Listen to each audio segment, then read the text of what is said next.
തന്നിലെ ഈശ്വരനെ കണ്ടെത്താൻ നിയമങ്ങളൊക്കെ അവർക്ക് ആവശ്യമാണ്.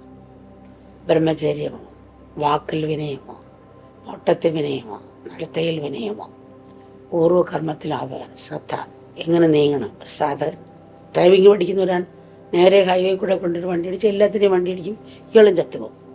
അപ്പോൾ ഒരു മൈതാനത്തിൽ പോയി ഡ്രൈവിംഗ് പഠിക്കാൻ പറ്റത്തുള്ളൂ. സൈക്കിളോ അല്ലെങ്കിൽ ഒരു കാറോ ഓടിക്കണേ മൈതാനത്തിൽ പോയി പഠിക്കണം. പിന്നെ പഠിച്ചു കഴിഞ്ഞാൽ ഏത് റൂട്ടിലോട്ട് ഓടിക്കാം. അപ്പോൾ ഈ നിയമങ്ങളൊക്കെ ഈ സാധനം ബാധകമാണ്. പിന്നെ മാതൃകയും കാണിച്ചു കൊടുക്കണം മറ്റുള്ളവർക്ക്. താൻ വന്ന വഴി ഇതിലേ കൂടിയാണ്. അങ്ങനെയാണ് നമ്മൾ ഇതിലേക്ക് എത്തിയത്. നമ്മുടെ മനസ്സിനെ കണ്ടുവന്ന് ഇപ്പം നമ്മുടെ മനസ്സ് നമ്മൾ പറയുന്ന പോലെ കേൾക്കുന്നു. അങ്ങനെ കൊണ്ടുവരാൻ ആദ്യം നമ്മൾ ഇതിൽ കൂടിയാണ് നമ്മൾ വന്നത്. അപ്പോൾ ഇത് എത്തിക്കഴിഞ്ഞപ്പോൾ ഇതൊന്നും വേണ്ടെന്ന് പറഞ്ഞാൽ ശരിയല്ല. നമ്മൾ വന്ന വഴി മറക്കരുത്. അപ്പോൾ മറ്റുള്ളവർക്ക് മാതൃകയായി വരണം. എല്ലാവരും ജ്ഞാനികളല്ല. ജ്ഞാനിയായാലും മറ്റുള്ളവർക്കൊരു മാതൃക കാണിക്കാൻ വേണ്ടി അവരിറങ്ങി ചെല്ലും എന്നുള്ളതാണ്. ബ്രഹ്മസൂത്രമൊക്കെ അന്നിങ്ങനെ ഗുരു ശിഷ്യ പരമ്പര ഉപദേശിച്ച് കൊടുക്കുക. അന്ന് അത്ര പ്രസ്സൊന്നും ഇങ്ങനെ അടിച്ച് കൊടുക്കുന്ന കാലമാണ്. ഒരു 100 രൂപ കൊടുത്ത് ബ്രഹ്മസൂത്ര ബുക്ക് കിട്ടും. അത് വായിക്കുമ്പോൾ ബ്രഹ്മമാണെന്നും താൻ ആത്മാവാണ്, ആത്മാവേ ഉള്ളൂ എന്നൊക്കെ അറിയും. പ്രവൃത്തിയിൽ ഒരു ബ്രഹ്മത്തിൻ്റെ സ്വഭാവം കാണത്തില്ല. ടേപ്പ് റെക്കോർഡ് പോലെ അവർ പറയുന്നതല്ല പ്രവൃത്തിയിൽ കാണില്ല. വെറും തർക്കിക്കാനല്ലാതെ പ്രായോഗികത്തിൽ കൊണ്ടുവന്ന് കാണില്ല. അപ്പം നമ്മളെപ്പോഴും പ്രായോഗികം മറ്റുള്ളവർക്ക് കൂടി ഒരു മാതൃക കാണും. താൻ എങ്ങനെയായാലും മറ്റുള്ളവർക്ക് ആ മാതൃകയാക്കി കൊടുക്കാൻ വേണ്ടി തീർച്ചയായിട്ടും ആ തലത്തിൽ പോകണം നമ്മൾ. പോലീസ് വേഷം കെട്ടി കള്ളനെ പിടിക്കാൻ പോകാൻ കള്ളനെ വഴി രക്ഷപ്പെടാം. അതേ കണക്ക് കള്ളൻ്റെ തലത്തിൽ വേഷം കെട്ടി തന്നെ കള്ളനെ പിടിക്കാൻ പോകാം, ഒന്നുകൂടി പിടിച്ചെടുക്കാം. നമ്മൾ തലത്തിൽ പോയാൽ നമ്മൾ മറ്റുള്ളവരെയും നമ്മളെ ഉദ്ധരിക്കാം. സംസാരിക്കുമ്പോഴും പ്രവർത്തിക്കുമ്പോഴും ആ ഒരു തലം നമ്മൾ മനസ്സിലാക്കണം. അതുകൊണ്ടാണ് നിയമങ്ങളൊക്കെ നമ്മൾ പാലിക്കണം. നമ്മളുള്ള ഗുണങ്ങളെയും അത് പ്രവൃത്തി കൊണ്ടുവരണം. ഗുണങ്ങളെല്ലാം ഉള്ളിലുണ്ട്. എല്ലാം ഈശ്വരനാണ്, മണ്ണ് ഈശ്വരനാണ്. പക്ഷേ നമുക്കതുകൊണ്ട് ഭൂതത്തിൻ്റെയും പിശാചിൻ്റെയും വിഗ്രഹം ഉണ്ടാക്കാം, ഈശ്വരൻ്റെ വിഗ്രഹം ഉണ്ടാക്കാം. പേന നിൻ്റെ കയ്യിലുണ്ട്, വൃത്തിയിട്ട വാക്ക് എഴുതാം, നല്ല വാക്ക് എഴുതാം. പേപ്പർ നിൻ്റെ കയ്യിലുണ്ട്, നല്ല കവിത എഴുതാം, ചീത്ത കവിത എഴുതാം, ഈശ്വരിത്തമായ കവിത എഴുതാം. വേഗം നമ്മുടെ ഭാഗത്ത് വേണം. പിന്നെ നമുക്കിപ്പോൾ റാങ്ക് മേടി ജയിക്കണം പരീക്ഷയ്ക്ക്. അങ്ങനെ ആകുമ്പോൾ നമ്മൾ അമിത ഭക്ഷണം കഴിക്കാതെ കിടക്കും.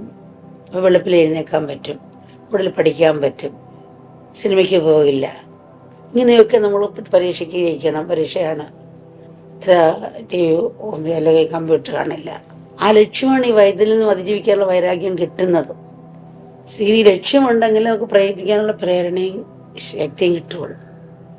ആ ലക്ഷ്യത്തിലെത്താനുള്ള ശ്രമത്തിൽ നമുക്ക് പരാജയങ്ങൾ സംഭവിക്കാം. പക്ഷെ എന്നാലും നമ്മൾ തളരാൻ പാടില്ല.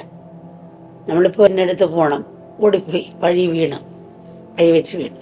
അപ്പോൾ അയ്യോ ഞാൻ വീണു പോയല്ലോ, അതുകൊണ്ട് അങ്ങോട്ട് പോകണമെന്നുണ്ട്. ആ നല്ല സുഖം ഇവിടെ കിടക്കാൻ എന്ന് ചിന്തിക്കില്ലല്ലോ. അല്ല, നല്ല സുഖമാണ്, ഇവിടെ തന്നെ കിടക്കാം. അല്ലെ വീണ് പോയല്ലോ, കഷ്ടമേ നമ്മുടെ കരഞ്ഞുകൊണ്ട് കിടക്കാതെ, സുഖമാണെന്ന് നമ്മൾ കിടക്കാതെ നമ്മൾ എഴുന്നേറ്റ് പോകുന്ന പോലെ ആ ജാഗ്രത നമ്മളുണ്ടാകും. അപ്പോൾ വീണത് കൊണ്ട് ഇവിടെ തെന്നുന്ന സ്ഥലമുണ്ട്. ഇനി നടക്കുമ്പോൾ ശ്രദ്ധിച്ച് നടക്കണം. അപ്പോൾ ഒന്നുകൂടി ശ്രദ്ധിച്ച് നടന്നു. അല്ലെ, ശ്രദ്ധിക്കാതെ അങ്ങനെ നടന്നെങ്കിൽ വലിയ അഗാധമായ കുഴിയിലേക്ക് വീഴാം. അപ്പം അഗാധമായ കുഴിയിലേക്ക് വീണു ഒരിക്കലും എഴുന്നേക്കാൻ പറ്റാത്ത കുഴിയിലേക്ക് വീഴാതിരിക്കാൻ വേണ്ടി ഈ ഒരു വീഴ്ച വീണതാണ്, മുന്നറിയിപ്പ് തന്നതാണ് എന്നുള്ള രീതിയിൽ അതിനെ സ്വീകരിച്ചുകൊണ്ട് നമ്മൾ മുന്നോട്ട് പോകും. പരാജയം നമുക്കുണ്ടാകാം. ഏതൊരു കാര്യത്തിൽ എടുക്കുമ്പോഴും നമുക്ക് പരാജയം, പഠിക്കുന്ന കാര്യത്തിൽ പല കാര്യത്തിലും നമുക്കിപ്പം തോൽവിയുണ്ടാകാം. എത്രയോ വലിയ പേരുകെട്ട പ്രശ്നമായാലും ആയി. അപ്പം അത് മുന്നോട്ട് നമ്മൾ ശ്രമിച്ചുകൊണ്ടേയിരിക്കണം. പരാജയങ്ങൾ വിജയത്തിലേക്കുള്ള ചവിട്ടുപടിയായി കണ്ട് ആത്മവിശ്വാസത്തോടെ മുന്നോട്ട് പോകാൻ നമ്മൾ ശ്രമിക്കണം. ഒരിക്കലും ഒരു പത്രപ്രവർത്തകന് പ്രസിദ്ധനായ ഒരാളോട് ചോദിച്ച് ജീവിതത്തിൻ്റെ ശരിയായ വിജയം എന്താണ്? പ്രസിദ്ധനായ അദ്ദേഹം പറഞ്ഞ്, പരാജയത്തെ സ്വീകരിക്കുന്നതാണ് ജീവിതത്തിലെ ഏറ്റവും വലിയ വിജയം. അതുപോലെ സ്വീകരിക്കൽ മനോഭാവമാണ് വിജയത്തിലേക്കുള്ള മാർഗം. ഇപ്പോഴിവിടെ ഒരു മുൻവിധി നമ്മുടെ മനസ്സിൽ കിടക്കും. ഒന്നിനും നമുക്ക് സ്വീകരിക്കാൻ പറ്റുന്നില്ല. അതാണ്. അപ്പോൾ ഒരു പഴയ കൂട്ടുകാരെയും മറ്റേ കൂട്ടുകാരെ കണ്ട് എങ്ങനെയൊക്കെ ഉണ്ട് വിശേഷം. അത് ഞാൻ കല്യാണം കഴിഞ്ഞ് ഇപ്പോൾ കുടുംബജീവിതത്തിലാണ്. അപ്പം നിങ്ങളുടെ കുടുംബജീവിതം എങ്ങനെയുണ്ട്?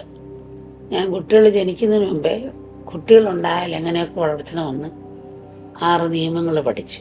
ഇപ്പം 6 കുട്ടികളുണ്ട്. ഒരു നിയമവും എനിക്കില്ല. കാരണം അതുകൊണ്ടൊന്നും കുട്ടികളെ വളർത്താൻ എനിക്ക് പറ്റുന്നില്ല. ആ നിയമം കൊണ്ട് വളർത്താൻ പറ്റിയിട്ടില്ല. എൻ്റെ നിയമം വെച്ചിട്ടുണ്ടെങ്കിൽ എനിക്ക് ദുഃഖിക്കാനും ദേഷിക്കാനും പിന്നെ ശപിക്കാനും മാത്രം സമയം ഉണ്ടാവുള്ളൂ. എൻ്റെ ഉറക്കം പോയി ദുഃഖം മാത്രമായി രക്ഷിക്കേണ്ടിയിരിക്കുന്നു കുട്ടികളോട്. പിന്നെ ഒരു തീരുമാനമെടുത്ത് സ്വീകരിക്കുക, കുട്ടികളെ കേൾക്കാനുള്ള ക്ഷമയുണ്ടാക്കുക, അവരുടെ തലത്തിൽ പോയി അവരെ മനസ്സിലാക്കി നീങ്ങുക. സ്വീകരിക്കാനുള്ള മനോഭാവം തന്നെ നമുക്കുണ്ടാകണം.